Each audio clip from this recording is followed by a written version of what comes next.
Thank you, Deepak.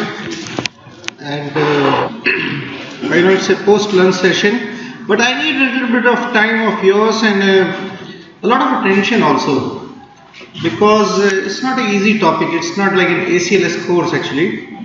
So that would be something where you really need to think about it actually. So I'll just go through the conventional arrhythmias just to give a glimpse of it. I'll be discussing about bradyarrhythmias, blocks, tachyarrhythmias, and some other dysarrhythmias. And I assure you, I have some good cases also, the real ones from the ICU actually, where you will find that the cardiologist opinion won't be very useful actually. And I'll tell you why actually. So these are some of the arrhythmias. This is what a basic understanding of a sinus bradycardia is. This is what a junctional rate, this is a ventricular rate. First degree block, you know. What is this?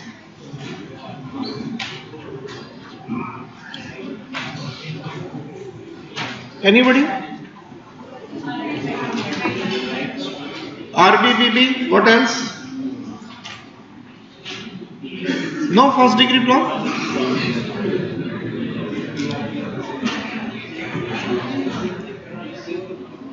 So what I mean to say is, I am showing basic ECGs because when you look at the monitor actually, daily, you just tend to overlook these ECGs actually.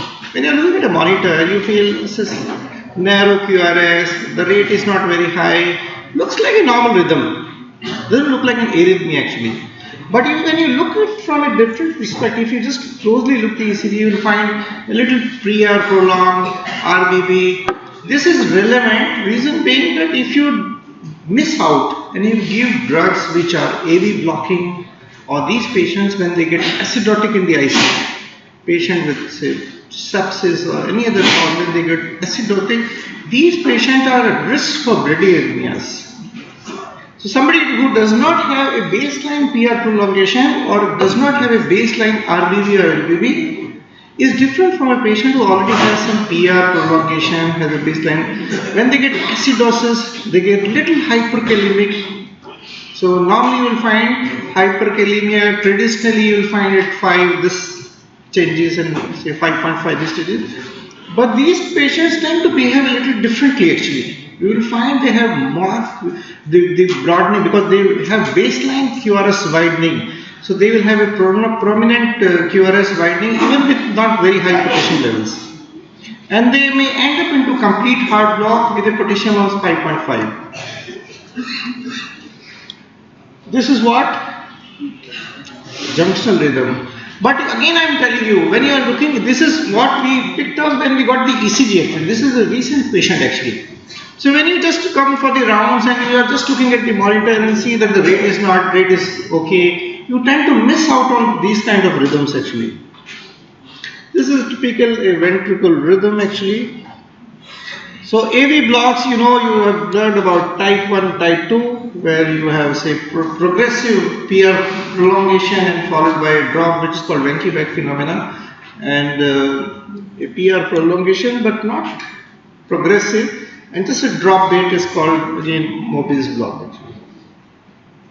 Now this is very important actually. This is very, very important. The conventional understanding is complete heart block means bradycardia. This is conventional understanding. You will never tend to look for complete heart block if the heart rate is normal.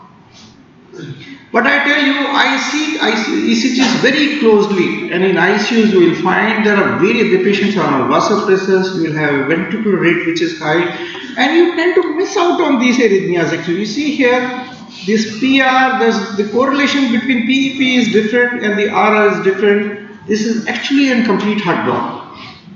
So I just want to sensitize you that you will miss out on these things. These are not ECGs from patients who are coming from home actually. They are not sick signers, they are not elderly patients, they are young patients, sometimes with multiple problems in the intensive care unit.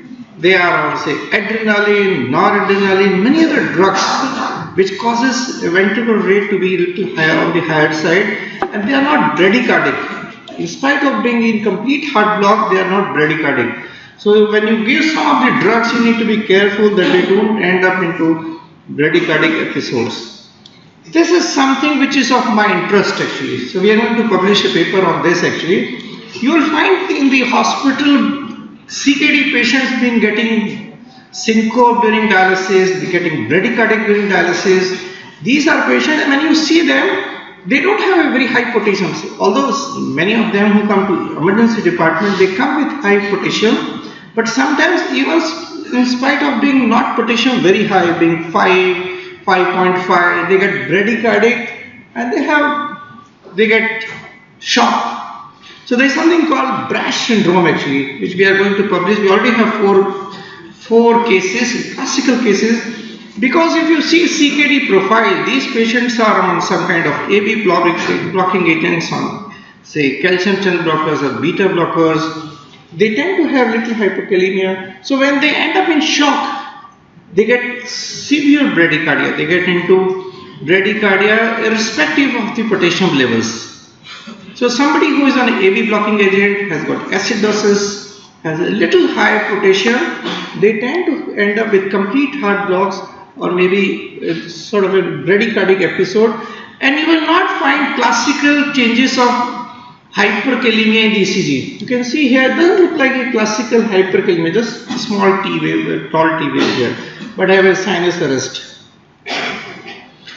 So if you see the algorithm to treat these actually, these bradycardias, the conventional algorithm does not have, if you see the conventional ACLS algorithms, it does not mention calcium at all for bradycardia. It mentions atropine, it mentions dopamine, adrenaline, isoprenaline, but does not mention calcium. These patients do not get better. If they come with bradycardia, atropine doesn't help in these patients. So atropine is not useful for patients with bradycardia with hyperkalemia or acidosis. These patients do not do well with atropine. They need calcium, they need soda bicarbonate, they may respond to epinephrine, but they don't respond to atropine, which is the first line agent for bradycardia in the conventional ACLS rhythm. So when you come to tachycardias, this is a sinus tachycardia. So if you are looking at a monitor, what is the foolproof method? This is tachycardia. Because sometimes you find it is tachycardia and the P wave is not clearly seen. So what is the foolproof method of? What are the two rules of sinus tachycardia? Anybody from the audience? One by one.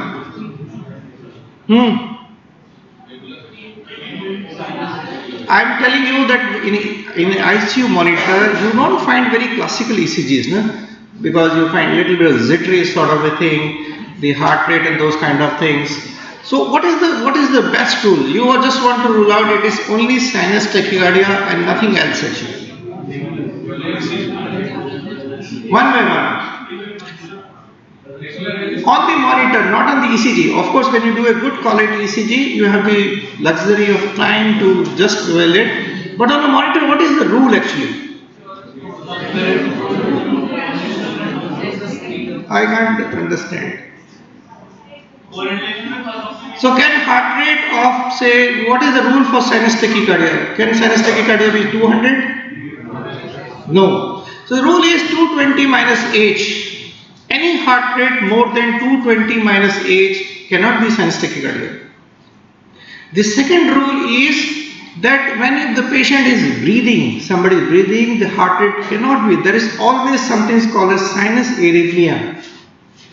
There is always, our heart rate, my heart rate now and before I had lunch and before I am at this dais is different because the heart rate keeps on changing.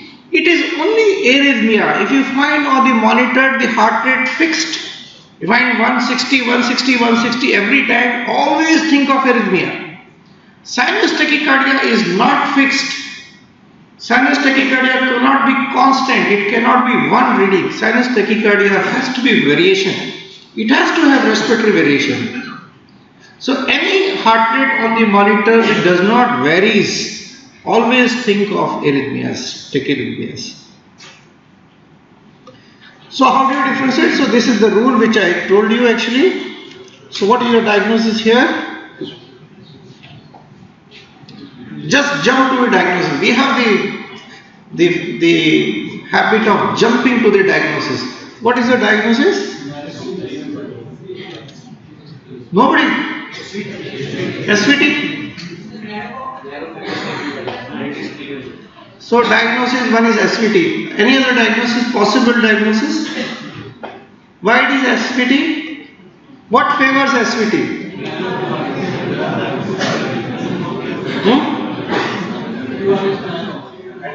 One by one. See, I can't listen to all of you. One person should stand up and answer actually. Any three things which favor SVT? It looks like SVT, there is no doubt about that. But any three things which favor SVT? This is a gut feeling. When you're looking at narrow QRS tachycardia, no P wave, looks like SVT. Anybody, there's no science behind it. Anything which favors SVT, or you want to ask something from me? In an ICU patient, or you want to ask, I'll answer three things and you will feel it is only SVT, nothing else.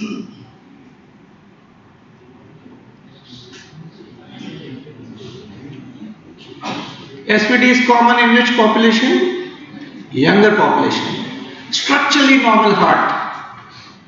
So always ask question, always see the profile of the patient. You don't find ventricular tachycardia in a young guy unless he has taken, say, cocaine or something else. Ventricular arrhythmias or say the supraventricular arrhythmias are common in structurally normal heart. Ventricular arrhythmias are normally common in structurally abnormal hearts. SVT is common in a younger population. SVT is not very common in elderly populations actually.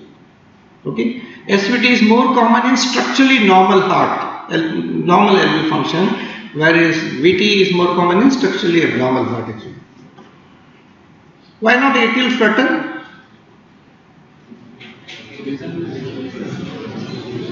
With this kind of a rate, can you think of atrial flutter? Why not atrial flutter? Or you don't want to diagnose whether it is atrial flutter, everything is okay. After this presentation, I want to make you feel that Codron is not a universal anti-arrhythmic drug. Normally we don't want to make a diagnosis. We will chodo kya karna hai, give Codron. But I tell you where you will fail actually. I'll show you some of the cases where you will struggle actually. So why it is not flutter? If you want to prove it is flutter, what will you do? You take an ECG with a slower rate actually, with a 50 rate actually. And then what is the rule? What is the rule called as? How you diagnose SVT from flutter? Have you heard about Bick's rule? Bick's rule? Okay, so there is something which you will know which you didn't know before actually. So this is how the tachycardias are classified: regular, irregular. Regular in neuro QRS, you have the options of SVT or flutter also. So flutter you can't diagnose with this heart rate. You need a conventional ECG and preferably with the speed of 50, just to have see if there is another PA which is falling in between the RF complexes. So then you can diagnose flutter actually. Otherwise you will miss out on flutter. The other way to do is, if you find the patient is hemodiagnosable, sometimes we call as adenosine test actually. So you give adenosine and you find it does not revert actually, and you find a P wave in between the two QRS complexes. So it is more likely to be flutter than SVT actually. Wide QRS, these are the arrhythmias which are possible. You can have SVT. Why I said only SVT? Because somebody who has got a pre-existing bundle branch block can have wide QRS also. So you need to think about those also actually. So this patient was given adenosine, although it is not very clear, but then converted into the sinus rhythm. What are the contraindications for adenosine? Yes, bronchospasm. Okay. What is the dose of adenosine through a central line? 6 milligram? 3 milligram. 3 mg.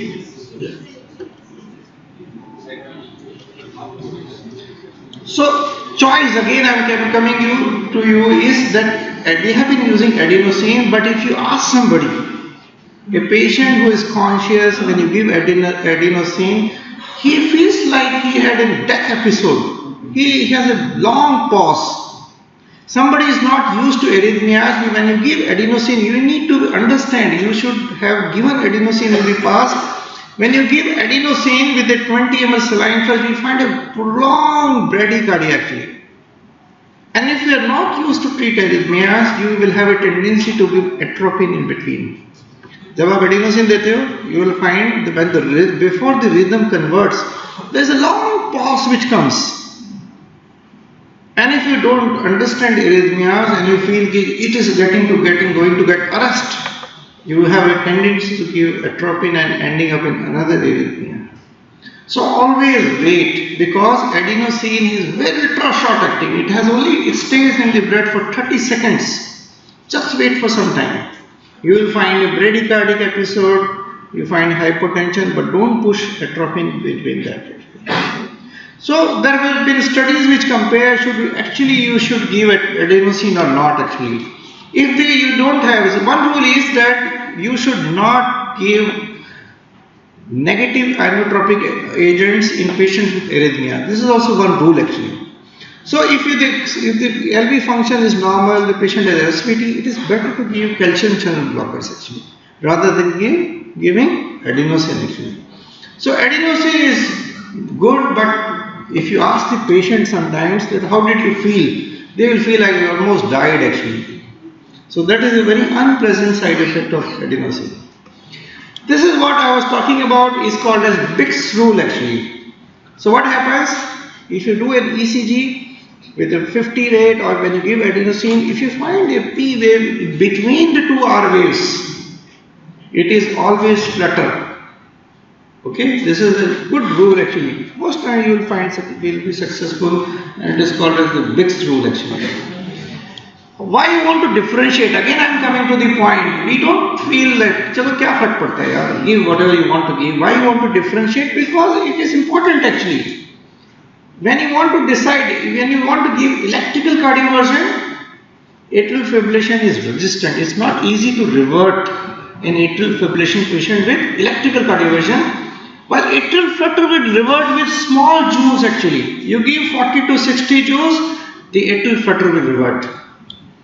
Chemical cardioversion, atrial fibrillation is easy to revert actually, while flutter is not easy to revert actually. If there is a flutter and you want to give, say, whatever drug you want to give, it's not easy to do.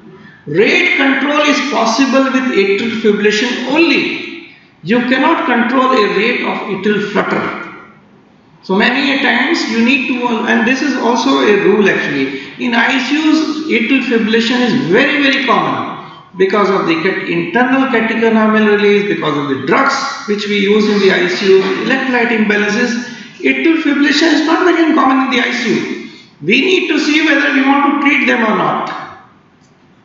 But if you have atrial flutter and hypotension, you can't control the rate. You actually have to convert into the sinus radium, where atrial fibrillation you can control the rate actually. So if you find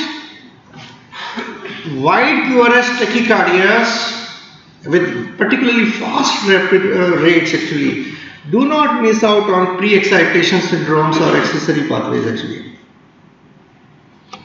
Again, one thing which is always missed out is multifocal atrial tachycardia. Looks like AF, although this ECG is a very clear ECG where you can find out, looks like sinus tachycardia, but if you clearly see, the morphology is changing actually. So why you want to diagnose multifocal atrial tachycardia? Any reason? Any reason to diagnose multifocal atrial tachycardia, or just we can ignore it? Why no? Let's assume it is sinus tachycardia. Why you want to prove it is multifocal atrial tachycardia? Because it has a tendency to convert into atrial fibrillation. These multifocal atrial tachycardia are common in COPDs and asthmatics, this population, and they are on a lot of say beta stimulants. They are on say inhalers, and they tend to have arrhythmia. If you find multifocal atrial tachycardia, this could be an early sign that you are overdosing or they are risk for arrhythmias actually. You need to be careful when you give beta agonist in this patient actually. This is a classical atrial fibrillation. This is, you need to be careful actually. Once you find atrial fibrillation with a little broad QRS, if the pre-existing ECG does not suggest RBB or LBB, always think of WPW syndrome. Any reason to do so? It is okay, doesn't matter, you give Cordron, it will revert. How does it make a difference? I'll tell you at every 5-6 slides, I'll tell you where Cordron can kill actually. So you want to give Cordron in this patient or not? No. Why? So what will you give now? Who said procainamide? Which drug you can give here?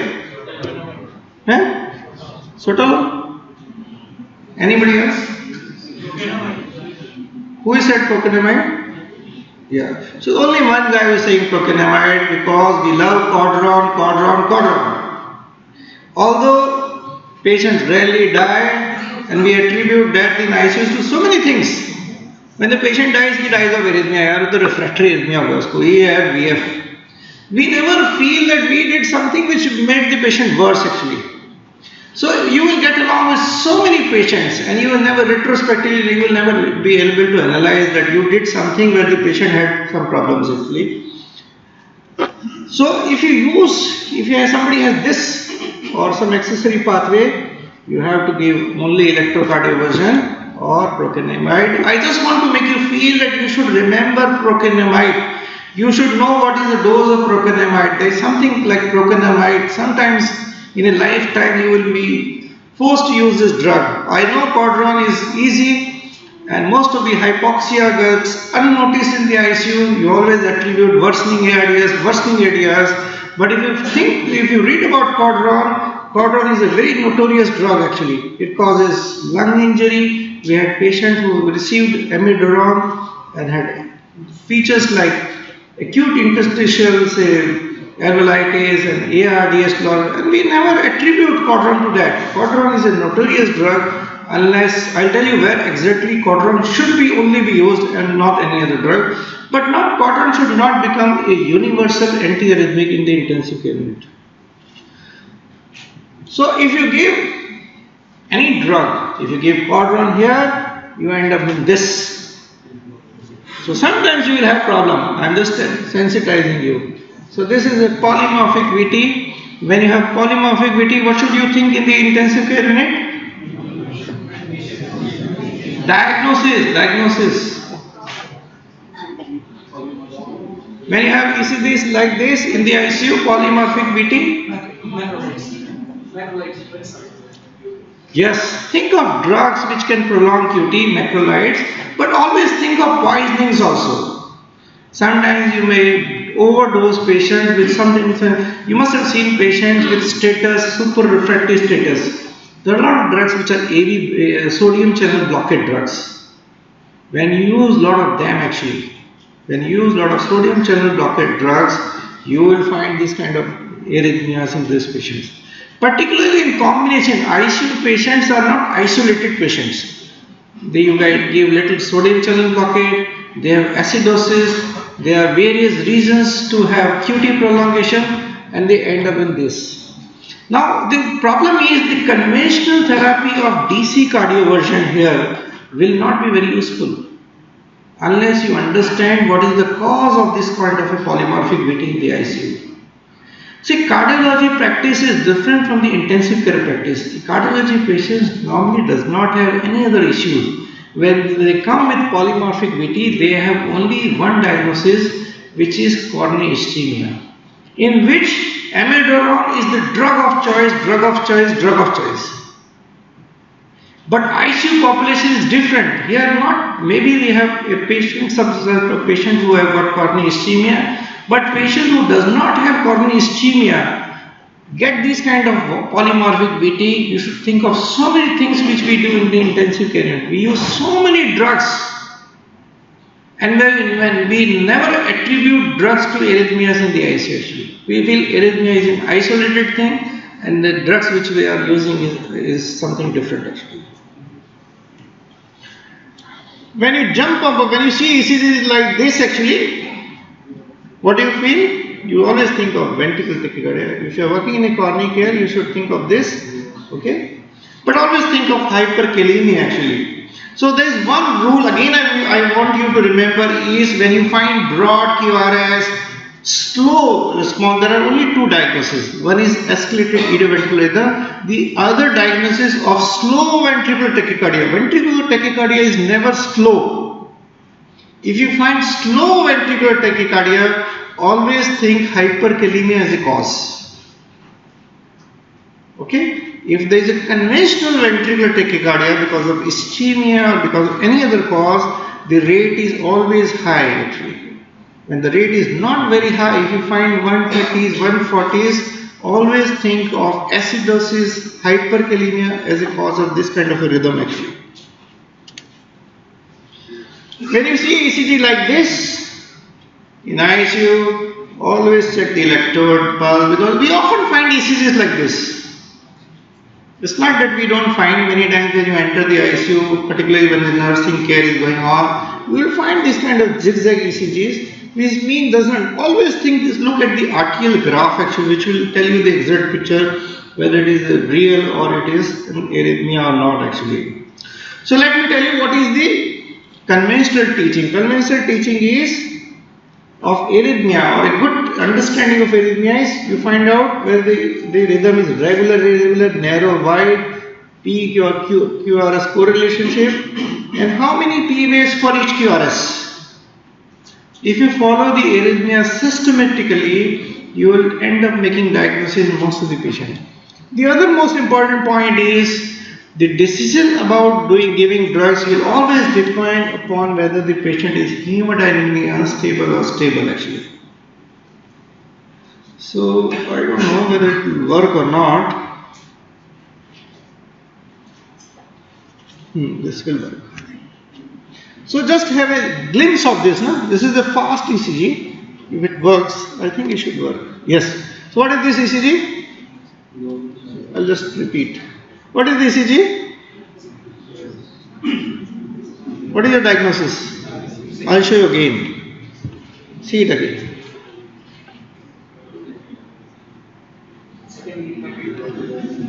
You want to see again? See it again. Unless Deepak minds it, because we are running out of time, I'll show you again and again, but please make a diagnosis. What is your diagnosis? No diagnosis? MET? Who said MET? Who said MET? Now where are the three morphologies of P wave? Over here. So when you go to the ICU, you will see monitor and see, acha heart rate theek hai, heart rate is okay. P wave is seen. This is sensitive. You will always miss flutters here. I told you, if you see here, there will be some P wave falling in between. This is a patient where you don't find it, whenever you don't find a good correlation between P wave or P wave is not very clear.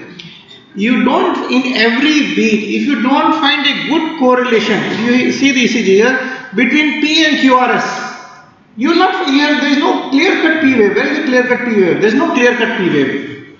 If you don't find a good P wave and a QRS and they have good correlation, the PR is not changing, always think of flutter.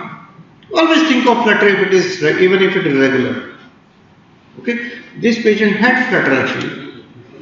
Now this is important actually, as I told you, then once you miss out on arrhythmias, things get complicated. Okay, flutter tends to get converted into fibrillation, and then fibrillation sometimes may get hemodynamically unstable. So the important point is that cardiology is something which is felt as it's not a part of the curriculum of critical care. I feel critical care is only sepsis neonates, isn't it? So cardiology is also important actually. You have to look at the ECGs carefully actually in the intensive care unit actually. Because when you call the cardiologist, they always see patients from two perspectives. Is there a coronary ischemia? Is this patient suitable for coronary angiography or not? Or can we give emitter or not? I called upon a cardiologist said that this patient has arrhythmia, and we can't give Cotron because this patient has a lung disease which is worsening. She has a progressive lung disease, and I don't want to give Cotron. Please give me some other option. He said, some other option you want? Then give DC shot. I said, patient is hemodynamic stable. It's hemodynamic stable. Then I'll write the note. I'll go back and write the note actually. Because we have got tuned so much to Codron, we feel that we don't need to understand arrhythmias, just give Codron actually. What is this ECG? Life gets complicated now. The issue is, because I think this is a very 25 minutes is very short time to understand arrhythmias. But I'll tell you how you approach when you have bizarre ECGs, when they don't fit into anything. What should you do about them actually? What is this? It is not sinusoidal. Is it atrial fibrillation? Rate is normal. What is this ECG? No diagnosis. When I come to the RHINES, that is why I made very compulsory that all patients in the ICU should get an ECG when they have tachycardia, bradycardia, or in the early morning. Always report the ECG. When you ask somebody to report the ECG, he will write irregular heart rate, phenomena rate, but never write a diagnosis. Never write a diagnosis. You get a cardiology concern, here is a P wave, phenomena, this correlation, this likely to be this. Makes no sense. Should we treat? Should we not treat? What drugs? What causes? Nobody cares it. So this needs a very close look actually. They can't be picked up like this from a distance. They need to be understood actually.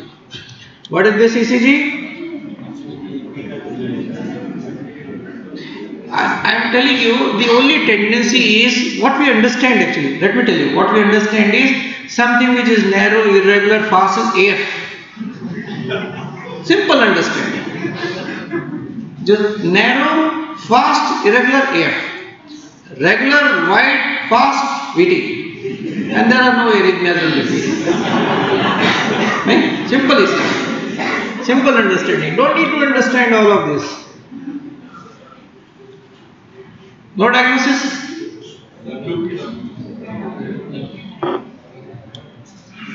What is this ECG? If you have read the textbook, so we have got a lot of interest in toxicology. I think you must have seen our textbook on toxicology, where we have specially written a chapter on cardiac arrhythmias and poisoning actually, because they are very, very different.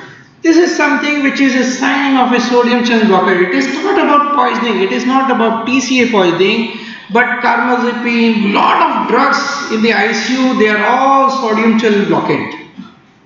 And they tend to cause, when you give 2-3 of them, they tend to cause blood clots, tachycardia. These are some of the earliest signs of, if you find that this is a fingerprint ECG of a sodium channel blockade. These are early signs that you are overusing drugs in the intensive care unit. So particularly most of the anti-epileptic, I've seen these kind of arrhythmias in patients who come with status epilepticus, super refractory status epilepticus, and they are getting 3-4 anti-arrhythmic drugs, anti-epileptic drugs, and they develop these kind of ECGs.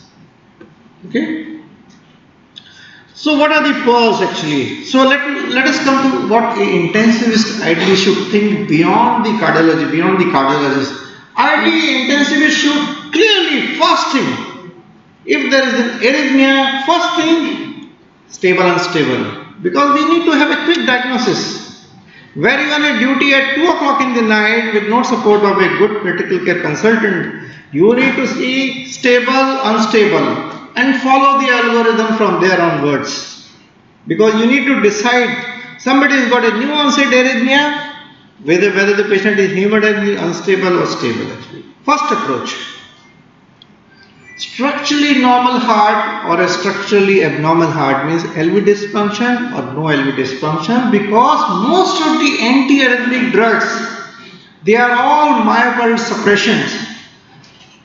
So somebody's got a LV function of 20% if you give them anti-arrhythmic drugs like diltiazem, amiodarone, although amiodarone is the least negative inotropic activity, but many other drugs they will have a shock, and these shocks are normally refractory shocks. They don't tend to respond well to the vasopressors. So another, I told you, there has to be good understanding of, if you don't understand arrhythmia, what is the idiot's approach to arrhythmia? Suppose there is arrhythmia in the ECG and you don't have the luxury of time, you can't get a good ECG done and you can't make a diagnosis, like I showed some of the ECGs, but the diagnosis is not very clear. Then also you need to have an algorithm, how do you approach this arrhythmia? That kind of an algorithm understanding has to be there actually. Accessory pathways, although are not very common, but you need to keep in mind always, organ dysfunction, this is also important actually. Somebody got fulminant hepatic failure and get cardiac arrhythmia, should you use Cordran? No. And then you ask, number 2 drug? I don't know. What is the number 2 drug? Oh no. Which is the number 2 drug? Or is it that fulminant hepatic failure does not get arrhythmias? When these patients, somebody got an advanced kidney disease, okay, and you want to use drugs which are safer drugs, this is intensive. We are multi-system doctor. We are not a cardiologist. We are not single organ doctor. We need to think drugs from all the organ perspectives actually. We need to see in the ICU, particularly patients who have got organ dysfunction, how do we need to modify the drugs actually. The most important thing in the ICUs is that most of the arrhythmias are associated with acidosis and electrolytes. So if you can't do anything, there is a good word which I always use is called homeostasis. Keep the pH okay, keep all the electrolytes okay. And one of the most important problems in the ICU is hypomagnesemia, hypoelectropotassiemia. If you correct these electrolytes, if you keep them at a particular level, the patient has a kidney disease. If you keep potassiums a little higher, give magnesium, keep the magnesium within them, you will avoid many arrhythmias in the ICU. You find arrhythmias popping up when you have acidosis, when you have electrolyte imbalances, and the important point is these patients don't need drugs actually. And I'll show you some of the papers, although I don't have time to show papers, like atrial fibrillation is very commonly in intensive care unit. But we tend to end giving Cordran. These are not cardiac patients, they will not have long-term arrhythmia. These are short-term arrhythmia because of acidosis, because of lot of vasopressors which we use in the ICU. These patients should not receive drugs unless these arrhythmias are causing hemodynamic instability. If you find that somebody got AF, the tendency is to revert the AF. Don't revert the AF unless you find the patient has coronary ischemia, hypotension or some other complication associated with arrhythmias. The first thing you should do is to correct all these things actually. And you will find the heart rate stabilized, and after some time you will find that the arrhythmia, the AF or other arrhythmia getting settling down actually. So this is a good approach actually. So follow this approach. If you have ECG like this, looks like VT, but don't get carried away. Try to make some other alternative diagnosis also. I told you that wide QRS, tachycardic patient does not always mean VT actually. So as I said that what predisposes for what? Prior coronary heart failure, recent advanced LV dysfunction, these are all likely patients to have ventricular arrhythmias rather than the atrial arrhythmias. So these are some of the wide complex therapy. You need to have so many alternative diagnosis. Don't always jump on the diagnosis of ventricular tachycardia. This was a good paper, treatment of new onset atrial fibrillation in a non-cardiac intensive care unit. This was a systemic analysis actually, and they found that many patients were over-treated, and they analyzed that these are sometimes if the heart rate is very fast, you correct electrolytes, give some esmolol, which is an ultra short acting beta blocker actually. You can give flecainide if the patient does not have a structurally normal heart actually. Abnormal heart, sorry. And the rate of cardioversion is good enough. as compared to the amiodarone. So this was and even magnesium was better than amiodarone. So electrolyte correction in the ICU patients, particularly the AF patients, is more important. Don't give amiodarone for every patient in the intensive care unit. Now this is something which is very favorite for me actually, which I always practice actually. And we have phenylephrine now stocked in the intensive care unit. Because when you have a patient who crisis, sometimes you find an atrial fibrillation and BP is 40 systolic. Okay, the first thing is to shock. And you want to use vasopressin. Suppose there is some time, if you don't improve their blood pressure, they tend to have asystole. If there is a lag period between the arrhythmia and the response time, they sometimes arrest. And sometimes you feel, can you increase the blood pressure to this patient? Yes, you can. You can get phenylephrine because it has got only alpha activity. There is no beta activity. The other thing which I always want to say, if there is a patient in the intensive care unit who has got arrhythmias, tachyarrhythmias, you should always use vasopressin as the first drug of choice. Always use vasopressin. Give phenylephrine push, give vasopressin. Don't give any drug which has got beta activity because it is very difficult to revert the arrhythmias in these subgroup patients. So this is something also which is very important. And bring the BP up little bit and try drugs. Don't try to give shock to every patient. The other important point is this blood pressure, with the blood pressure less than systolic, the coronary perfusion is very poor. Even the shock will not be very useful. You will end up giving 2-3 shocks. So it is better you increase the blood pressure by increasing the systemic vascular resistance by giving a little bit of, say, under 200 microgram of phenylephrine push dose. Stock it, make it in a 10 ml syringe and keep on giving it. And even if you want to shock it, always try to bring the BP up beyond above 60 systolic and then shock it. The success of cardioversion will be better in these patients as compared to when the BP is extremely low. Because what will happen is, if the BP is 60 systolic, you shock and you will find most of the time patient has cardiac arrest. And then you jump on the patient and then you have only one thing, which is your fitness, and the patient never comes back. Okay, so this is a little bit of, say, understanding, and be careful about sedation. When you give too many drugs, you give midazolam, you pump propofol or many other drugs, they all suppress the myocardium. Be careful, give little drugs just to sedate, give good amount of, say, if you want to do cardioversion, give a lot of lidocaine jelly, but don't give too many drugs, particularly in patients with LV dysfunction. Because these patients tend to do, they don't do well. If you give too many drugs, they get refractory shock. When the myocardium gets suppressed by drugs, whatever you do, they end up in vasopressors and there's a vicious cycle, they get more arrhythmia. So avoid this vicious cycle actually. So this was a drug which, a study which again I like, that this is a Lomagi study which says that magnesium appears to have a synergism when combined with other in improving the rate control. Sometimes atrial fibrillation and many other bizarre arrhythmias, if you give just magnesium correct acidosis and with the dose of this much, there has been a comparison with these doses, they tend to do well. This is a recent study actually. So sometimes it is not always that you convert the rhythm actually. So AF is not bad in the ICU. What is problematic is in AF which leads to hypotension. Somebody has a new onset AF, if the blood pressure is dropping, first try to reduce it. The blood pressure normally drops when the heart rate goes beyond 150. When the atrial filling time drops actually.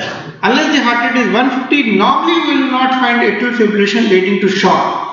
So you can just get away with many drugs and give some safe drugs like magnesium to control the heart rate, and sometimes the arrhythmia in fact reverts. So this is a drug which I am getting addicted to actually. And reason for addiction, you will find rarely a drug. Renal impairment, no dose adjustment. Hepatic impairment, no dose adjustment. So this drug actually, abitolide actually. So this was a drug when we consulted the cardiologist that I want to use a drug but I can't use for an atrial fibrillation patient. who's got structurally normal heart. So you need to understand the drugs. These drugs are not for patients with LV dysfunction. Somebody has got a structurally normal heart, get atrial fibrillation, you want to cardiovert, give Ebetalide. Okay, because it is a safe drug actually. The only important point is that the QT has to be normal, the heart has to be structurally normal, and the protocol for basic protocol to give Ebetalide is that you give magnesium first, give little bit of beta blockers to shorten the QT interval, and then give Ebetalide. The success rate is more than 90%. Whereas if you give Cordron, you will end up in a huge dose of Cordron with poor response in atrial fibrillation. You just try to analyze how many atrial fibrillation you converted into sinus rhythm in the ICU. You will find the success rate of Amiodarone is not very good actually. If you find the success rate of Ebetalide is very good. But the problem is, since the cardiac patients, they are contraindicated. Most of the patients who have got coronary artery disease, this drug is not a good drug, and that is why the cardiologists don't want to understand this drug. Although if you find the new classification, the new Vaughan classification, this drug is there. There is another drug, Evebride, which is there in the new classification. Okay. So this is what about stable ventricular tachycardia? Again, I am telling you, if somebody has got a conventional ventricular tachycardia, should we always give Amiodarone or not? We can avoid Amiodarone, not only in terms of the therapeutic success, but also from the side. You can see here procainamide was good enough, was associated with less major cardiac events, higher proportion of tachycardia termination within 40 minutes as compared to Amiodarone. And this is a recent study actually. So what has happened is that people have used a lot of Amiodarone, and Amiodarone is still good. I'll tell you in which conditions, but Amiodarone has been associated with a lot of chronic lung diseases actually. It's not a very safe drug actually. It can lead to pulmonary fibrosis. So unless it is absolutely required, we need to think of drugs which are safer actually, and they don't require a long-term treatment actually. Young patients, again I am telling you that not everybody needs Cordron. Somebody comes with pheochromocytoma or with cocaine overdose, you need to give beta blockers and not Amiodarone in these patients. And they tend to, we had a recent patient who came with cocaine with refractory ventricular arrhythmias, and we did an overdrive pacing. Because these patients, they don't do well with the conventional drugs. They need overdrive pacing, and for 48 hours till the effect of the sympathomimetic activity goes away actually. So let us come to the classical indications for Amiodarone. If you see the textbook indication, these are the only textbook indications. Polymorphic VT with cardiac ischemia only actually. In a patient with ICD and VT in a cardiac arrest scenario, in the ACS algorithm, there is only one drug, which is Amiodarone, and there is no other drug actually. So another important point, and this is the last, Dr. Deepak, I am telling you that this is the last few slides. So ACS guideline says any tachyarrhythmia who is unstable they mean who is in shock. Now let me define unstable, and there is a lot of understanding. Unstable does not always mean shock actually. Unstable always means patients who are likely to go into shock actually. Okay, so patient with poor cardiac output in the ICU got myocarditis with poor LV, or these patients are, even though the blood pressure is normal, patient who has the LV dysfunction, even if the blood pressure is normal, they should not be given drugs, and they should be shocked actually. With non-LV dysfunction, even normal, consider incident shock and immediate cardioversion. So patients with LV dysfunction, they tend to do poorly with cardiac drugs actually, and they should be considered for cardioversion actually. So what is the diagnosis here? Torsades de Pointes. Let me tell you what is the obvious one actually. Or any other diagnosis? Or we haven't seen any ECG like this? No diagnosis? The only thing I can tell you, there is a P wave here actually. You can see a good sinus rhythm here, and then try to make a diagnosis. Any diagnosis? So what is the diagnosis? Finally, please make a diagnosis. This is a request from me. And this is a real patient. This is not something picked up from the Google actually. But I want you to make a diagnosis, see the video 2-3 times. I think Dr. Deepak will not mind it. What do you want to do? You want to shock it? Shock? No shock? What is the diagnosis? Please make the diagnosis. VT? Only VT? What is this? Do you find VT behaving like this? Have you seen VT like this?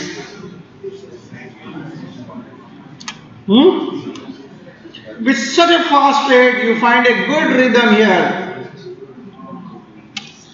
So I keep you guessing. If you really want to understand more arrhythmias, I can request Dr. Deepak to have a CME on arrhythmias, because you should understand these arrhythmias. Not all broad QRS arrhythmias are VT, and not all narrow QRS rhythms are atrial fibrillation. Thank you so much.